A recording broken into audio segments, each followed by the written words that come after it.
January 3, 2025, 3:47 a.m. A mysterious explosion in the Gulf of Finland. 6 hours later, internet traffic between Finland and Germany drops 89%. Official statement.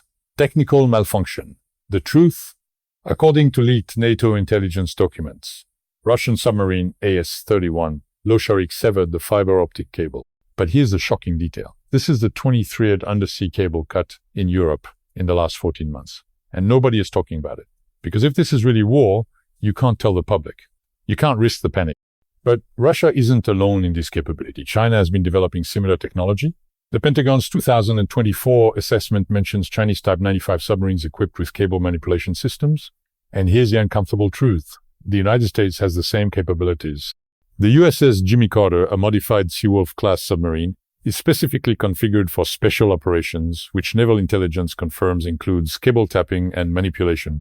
During the Cold War, Operation Ivy Bells successfully tapped Soviet undersea cables. The capability never went away. It evolved. So we have three major powers, United States, Russia, China, all with the capability to cut or tap undersea cables, all with strategic incentives to do so. All operating in the same underwater geography, the Mediterranean Sea, the South China Sea, the GU gap between Greenland, Iceland, and UK. These are the choke points where cables concentrate. These are the future battlefields. Let me give you the data that keeps strategists awake at night. If you cut a single transatlantic cable, say the TAT-14 between the US and Europe, you disrupt approximately 8% of transatlantic data traffic. Redundant cables pick up the load. Markets experience minor disruptions, maybe a few billion in losses, but the system survives. But if you cut 3 cables simultaneously, now you're disrupting 24% of capacity. Redundancy can't fully compensate. Internet speeds slow dramatically. Some services become unavailable. Financial markets experience significant disruption. If you cut 8 cables, the scenario Dimitri's team has modeled, you've effectively severed digital communication between continents. There aren't enough redundant routes. The internet, as we know it, fragments into regional networks that can barely communicate with each other. And here's the truly terrifying part. Repair takes time, a lot of time. When a cable breaks, you need specialized cable laying ships. There are only about 60 of these ships in the world. They travel slowly, 6 knots maximum when laying cable. Locating the break point takes days. Reaching it in deep water takes more days. Pulling up the damaged section, splicing in new cable, lowering it back down. The whole process takes 3 to 6 weeks for a single cable in good weather. If 8 cables are cut simultaneously, you don't have 8 repair ships ready. You have a queue. Some cables won't be fixed for months. Now imagine this scenario. It's March 2026. Tensions are high over Ukraine or Taiwan or the Baltic. Pick your crisis. In a 12-hour window, 11 undersea cables are severed, 5 transatlantic cables, 4 cables connecting Europe to the Middle East, 2 cables connecting Asia to Europe. Nobody claims responsibility. NATO intelligence has acoustic signatures suggesting submarine activity, but the data is ambiguous. Could be Russia, could be China, could be a non-state actor, could even be a false flag operation. Within 24 hours, global internet traffic drops by 38%. Entire regions lose connectivity. Financial markets can't open because trading systems can't synchronize. Banks freeze international transfers because they can't verify transactions. Supply chain management systems go offline. Manufacturers don't know what inventory they have or where it is. Airlines ground flights because booking systems don't work. Credit card networks experience massive failures. Day 2, ATMs run out of cash because refill schedules can't be transmitted. Gas stations switch to cash only, but most people don't carry cash anymore. Grocery stores start experiencing panic buying. Shelves empty fast because just-in-time inventory systems have collapsed. Governments try to calm the public, but communication is difficult when internet and phone networks are barely functioning. Day 3, civil disorder begins. Cities with large populations and limited local food production experience the first riots. Police and military communications are degraded. Emergency services struggle to coordinate. Hospitals face supply shortages because ordering systems are down. Day 4, this is what Pentagon strategists call the critical decision point. Political leaders must decide, is this an act of war? Do we retaliate? Against whom? With what?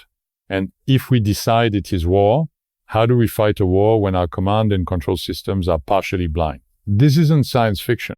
This is what military planners in Washington, Moscow, and Beijing are actively preparing for. The scenario has a name, Digital Pearl Harbor.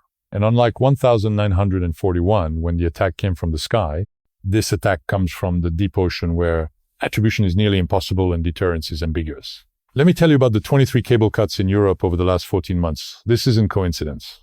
This is reconnaissance. This is probing, testing response times, testing attribution capabilities, testing political will. Each cut teaches the attacker something. How long does it take to detect? How long to attribute? How long to repair? What's the economic impact? What's the political response? This is the military intelligence version of A/B testing. January 3, 2025. Finland-Germany cable, 89% traffic drop, 6-hour detection delay, no political response. February 17, 2024. Svalbard cable, complete connectivity loss to Norwegian Arctic research stations, 31 days to repair. April 4, 2024. Sicily-Tunisia cable, North African internet routes disrupted, blamed on fishing trawler anchor. June 22, 2024. Lisbon-Madeira cable, Atlantic islands lose primary connectivity. The pattern is clear to anyone paying attention. But the public isn't paying attention because each incident is reported as isolated. Technical failure, anchor drag, seismic activity. The media covers each story for 24 hours, then moves on. What they don't cover is the pattern, the escalation, the strategic preparation. And here's what keeps Commander Jensen up at night, the Baltic Sea cables. There are 8 critical cables connecting Scandinavia to continental Europe. They all run through a relatively small area of the Baltic where Russian submarines routinely operate. NATO naval intelligence tracked 47 unusual submarine contacts near these cables in 2024. That's up from 12 in 2023 and 3 in 2022. The activity is increasing. The preparation is intensifying.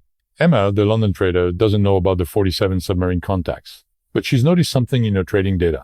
Over the past 14 months, there have been 23 unexplained latency spikes in European market connectivity. Each spike corresponds to a cable cut, though she didn't realize this until January 15, 2025, when 3 cuts happened in one day. She started keeping a log. She's noticed the intervals are decreasing. The first few cuts were months apart. Recent cuts are weeks apart, sometimes days. The frequency is accelerating. On January 21, 2025, Emma does something unusual for a trader. She writes a risk assessment memo to her firm's partners. Undersea cable vulnerability represents a systemic risk to our trading operations and potentially to global financial stability.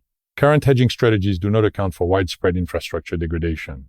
Recommend. She poses. Recommend what? How do you hedge against the collapse of the internet? Dmitry Volkov knows the answer to Emma's question. You can't hedge. You can only prepare. And Russia has been preparing for years, not just with submarines and cable-cutting capabilities. They've been building redundancy into their own networks. The Russian digital infrastructure has been deliberately designed to operate in isolation if necessary. Domestic internet services can function without international connectivity. Banking systems have backup protocols that don't require Western financial networks. Energy infrastructure uses closed systems that don't depend on global internet. This is the real strategic asymmetry. Russia, China, they're building systems that can survive in a world of severed cables and fractured internet. The West hasn't. Western economies are deeply, irrevocably dependent on seamless global connectivity. Our banks, supply chains, trading systems, communication networks all assume the internet just works, always, everywhere. This assumption is a vulnerability. Commander Jensen understands this vulnerability. Her reports have been warning about it since 2023, but there's a disconnect between strategic intelligence and political action. Politicians focus on visible threats, missiles, troops, sanctions. Undersea cables are invisible. The threat is abstract. There's no photo op for defending fiber optic lines at the bottom of the Baltic Sea, so the warnings go unheeded. The vulnerability persists. The Russian submarines continue their reconnaissance. On February 2, 2025, something happens that changes the calculus. A cable connecting the United Kingdom to Ireland is severed. This isn't just any cable. It's part of the financial data infrastructure connecting London to Dublin's tech sector. The immediate economic impact is 12 billion, but the strategic impact is bigger. This cable runs through UK territorial waters. If this was deliberate sabotage, it's not just an attack on infrastructure. It's a violation of sovereign territory. It's legally an act of war, and NATO convenes an emergency session. Commander Jensen is brought in to brief. She lays out everything, the 24 previous cable cuts, the submarine tracking data, the acoustic signatures, the pattern of escalation. For the first time, political leaders fully grasp the scope of the threat, but they face an impossible dilemma. If they publicly acknowledge this is deliberate sabotage, they must respond. But how do you respond to an underwater attack you can't definitively attribute? Depth charges in the Baltic? That risks killing Russian submariners and triggering actual war. Economic sanctions, Russia is already maximally sanctioned. Cyber retaliation, that could escalate into digital warfare that hurts everyone. So NATO makes a decision. Secret defensive measures, but public silence. They can't admit the truth without forcing themselves into a military response they're not prepared for. The public continues to believe these are accidents, technical malfunctions, bad luck. The truth stays classified. But Emma now knows the truth. After the UK island cable cut, she starts reading everything she can find about undersea infrastructure. She discovers something that horrifies her: cable maps. The exact locations of undersea cables are public information. You can download detailed maps showing every cable route, every landing station, every splice point. This information exists because telecom companies need it for planning and maintenance. But it also means anyone with a submarine and bad intentions knows exactly where to strike for maximum damage. Emma realizes her trading firm, her entire industry, is built on infrastructure that's completely exposed, inadequately defended, and increasingly targeted. She makes a decision that will end her career in finance. She leaks an internal memo to the Financial Times. Undersea cable vulnerability, a systemic risk to global finance. The article publishes on February 10, 2025. For 48 hours, it's the top story globally. Then something interesting happens: pressure from government sources. The story is corrected to emphasize that experts believe the risk is minimal, defenses are adequate, no need for public concern. Emma is fired for violating confidentiality agreements, but the truth is out there. Some people are paying attention now. Dmitry sees the Financial Times article. He knows it's only a matter of time before the West's defensive measures improve. The window of strategic advantage is closing. In Moscow, there are discussions. How far should they push this? The cable cuts have demonstrated capability. They've created economic damage. They've sown fear in Western financial circles. Mission accomplished. But some voices in Russian strategic command argue for escalation. Strike now while they're vulnerable. Cut enough cables to fragment the Western internet. Create economic chaos. Demonstrate that NATO cannot defend its own infrastructure. Other voices urge restraint. The moment we do catastrophic damage, we give them justification for kinetic retaliation. Right now, we're in a gray zone, too ambiguous for war, but damaging enough to weaken them. Let's stay in the gray zone. For now, restraint wins. But Dmitry knows the submarines are still out there. The capability remains. The plans are ready. All it takes is a political decision. And within 24 hours, Operation Digital Winter could begin. Commander Jensen also sees the Financial Times article. She's glad the issue is finally getting attention, but she knows it's too little too late. The defensive measures NATO is implementing, increased submarine patrols, better acoustic monitoring, contingency repair protocols, these are useful but insufficient. You can't defend 1.4 million kilometers of undersea cable. There are too many vulnerable points, too much ocean, too few patrol vessels. The real solution, Jensen knows, is deterrence. The West needs to make clear: if you cut our cables, we will cut yours. Mutual assured disruption. But this requires capabilities the West has been reluctant to deploy. It requires accepting that we're already in a state of hybrid warfare and responding accordingly. It requires political will that doesn't yet exist. March 2025, the cable cuts continue. 2 more in the Mediterranean, 1 in the North Sea. Each time, internet traffic is disrupted. Each time, markets lose billions. Each time, the official story is accident or technical failure. But more people are starting to question. Social media is filled with speculation. Conspiracy theories mixed with accurate analysis. The truth is leaking out despite official denials. Emma, now unemployed, has started a podcast, The Undersea War You're Not Being Told About. Episode 1 gets 340 downloads. Episode 3 gets 2.1 million. She's struck a nerve. People sense something is wrong. They see the pattern, even if officials won't acknowledge it. Emma interviews former naval officers, telecom engineers, cybersecurity experts. The picture becomes clearer. We're in a war. It's being fought underwater. The weapons are cable cutters. The casualties are measured in data loss and economic damage. And we're losing because we won't admit we're fighting. By April 2025, the situation has escalated beyond anything Commander Jensen warned about. In a single week, 7 cables are cut, 3 in the Atlantic, 2 in the Mediterranean, 2 in the Pacific near Taiwan. This isn't reconnaissance anymore. This is preparation for something bigger. Jensen's latest intelligence report uses the word she's been avoiding: imminent. Imminent large-scale infrastructure attack likely within 90 days. The report reaches the highest levels of NATO command. Emergency meetings, contingency planning, but political consensus remains elusive. Some member states want aggressive countermeasures. Others fear escalation. While they debate, the submarines continue their work. Dmitry receives new orders in late April. Not Operation Digital Winter, not yet, but a significant escalation. Operation Baltic Lockdown, sever all cables connecting Finland and the Baltic states to Western Europe, isolate them digitally, demonstrate that NATO cannot protect its members, create panic. Test Article 5 resolve. The operation is scheduled for May 15, 2025. Dmitry has mixed feelings. This crosses a line. These aren't ambiguous cuts in international waters. These are deliberate attacks on NATO member connectivity. This could trigger war. But orders are orders. The submarines are in position. The timeline is set May 10, 2025. NATO naval intelligence detects unusual submarine activity in the Baltic. Multiple contacts, coordinated movements. Commander Jensen recognizes the pattern. This is pre-positioning for a major operation. She sends urgent flash traffic to Seychelles, Supreme Allied Commander Europe. Multiple Russian submarines converging on Baltic cable routes. Assess high probability coordinated attack imminent. Recommend immediate defensive measures and political notification. For the first time, political leaders take immediate action.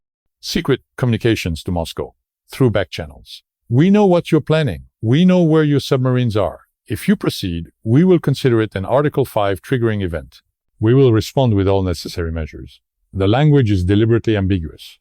Does all necessary measures include sinking submarines? Nobody knows. That's the point. May 13, 2025. The Russian submarines begin withdrawing from the Baltic, slowly, deliberately, sending a message, we were ready, we could have done it. We chose not to.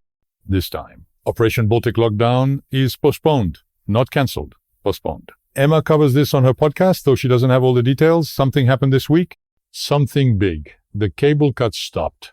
Submarine activity in the Baltic decreased. I can't prove this, but I believe we came very close to a major attack. Very close to seeing what happens when an entire region loses internet connectivity. We got lucky, or someone blinked. But the submarines are still there. The capability remains. This isn't over. She's right. It's not over. By June 2025, the world has changed in ways most people don't fully grasp. The undersea cable threat is now acknowledged, though still not fully understood by the public. Financial markets have started pricing in infrastructure disruption risk. Some hedge funds are developing strategies to profit from cable cuts. Insurance companies are writing cyber physical infrastructure policies. Defense contractors are getting billions in contracts for underwater surveillance systems. But the fundamental vulnerability remains. The cables are still there, exposed, largely undefended. The submarines are still there, capable, increasingly aggressive, and the political will to truly address this threat is still insufficient. Commander Jensen is now advising a task force developing comprehensive undersea infrastructure defense. But she knows they're years behind where they need to be. We're building the defenses we should have had in 2020, she tells a colleague. Meanwhile, the threat keeps evolving. They're ahead of us. They'll stay ahead of us until something catastrophic forces us to catch up. Dmitry continues his work in Severomorsk. He's received a medal for his strategic planning, though the work remains classified. He knows Operation Baltic Lockdown is still on the table. Postponed, not cancelled. When the geopolitical situation shifts, and it will shift, the order will come. Next time, they might not blink. Emma's podcast has grown to 5 million regular listeners. She's become the voice of a movement demanding transparency about infrastructure vulnerabilities, demanding investment in resilience, demanding that politicians stop treating undersea cables as boring telecom equipment and start treating them as critical strategic assets in a new kind of warfare. But here's what none of them, not Jensen, not Dmitry, not Emma, fully understands yet. The cable cuts were never the end game. They were always a distraction. While the world focused on cables, something else was happening in the deep ocean. Something more sophisticated, something more dangerous. Because cutting cables causes obvious disruption. Markets crash. Governments panic. Defenses get built. But what if you don't cut cables? What if you tap them? What if, instead of destroying the data flow, you simply copy it? Every financial transaction, every military communication, every diplomatic message, everything flowing through undersea cables. And remember, that's 99% of global data is potentially accessible to anyone with the right submarine, the right equipment, and the technical sophistication to tap fiber optic cables without detection. This is what the USS Jimmy Carter has been doing for decades. This is what Russian submarines have been doing. This is what Chinese Type 95 submarines are designed to do. The cable cuts, those are the loud, obvious attacks that get attention. The cable taps, those are the silent, invisible attacks that collect intelligence for years before anyone notices. July 2025, a cryptographic researcher publishes a paper analyzing anomalies in global internet traffic, unexplained latency patterns.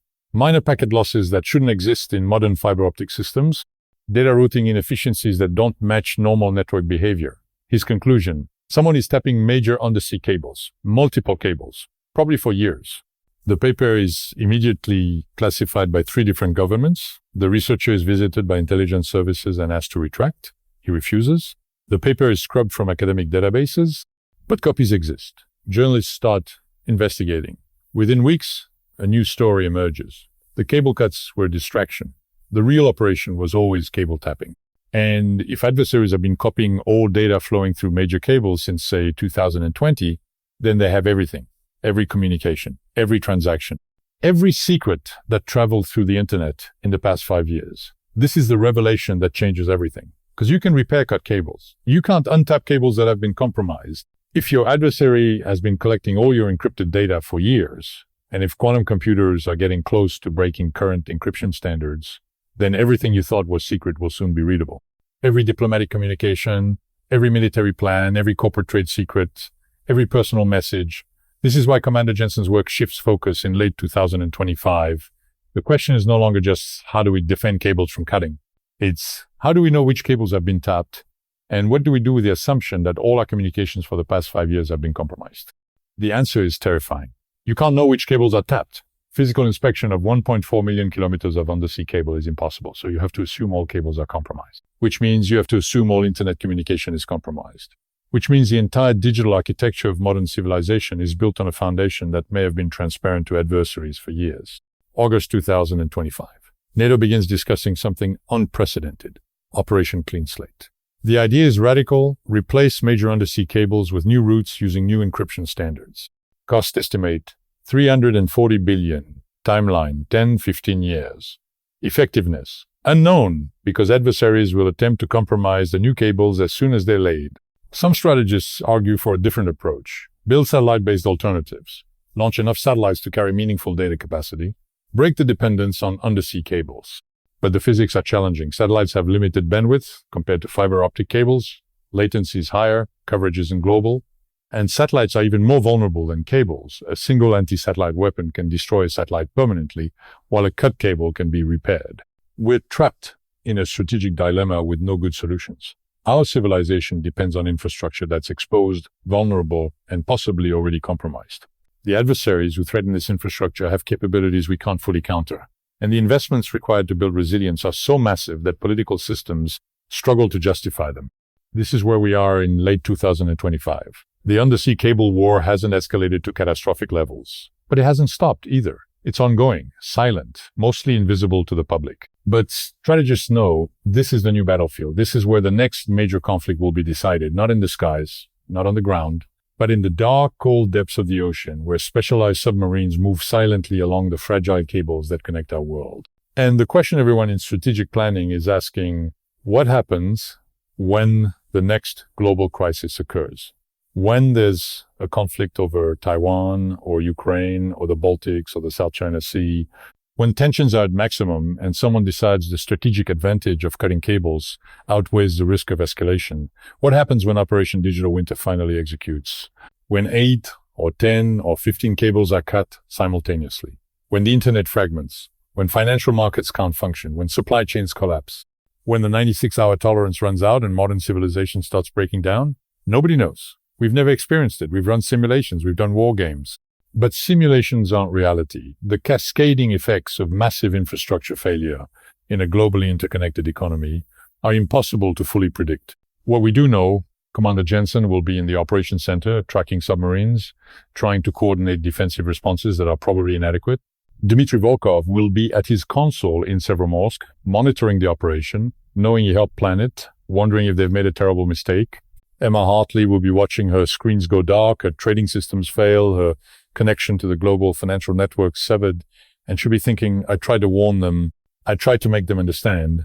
And the rest of us will be reaching for our phones, opening apps that won't load. We'll be trying to check our bank accounts and seeing error messages. We'll be attempting to call people and finding networks are down. We'll be driving to ATMs that have no cash. We'll be going to stores that can't process credit cards. And slowly, over hours and days, we'll realize the world we knew ended. It ended underwater in the dark where we never looked. This isn't fiction. This isn't exaggeration. This is the strategic reality that military planners are confronting right now. The submarines are real. The cables are vulnerable. The operations are ongoing. The only question is scale and timing. So let me ask you, are you prepared for a world where the internet doesn't work, where financial systems are offline, where communication is local only, where modern supply chains collapse? Because that world is one submarine commander's order away. And it could happen tomorrow, or it could happen years from now. But it's coming. The silent war beneath the waves has already begun. Most of you just don't know it yet. Next week, I'm going to tell you about something even more disturbing. The quantum apocalypse. Why every encrypted message you've ever sent might soon be readable. Because while we've been worried about cables being cut, adversaries have been collecting all your encrypted data, waiting for the day when quantum computers can break the encryption. That day is closer than you think. Until then, ask yourself, in the world I just described, where undersea cables can be cut, where the internet can fragment, where modern civilization's infrastructure is exposed and vulnerable, what would you do? How would you survive? What preparations make sense? Because the people who've been planning this war, they've already answered those questions. Have you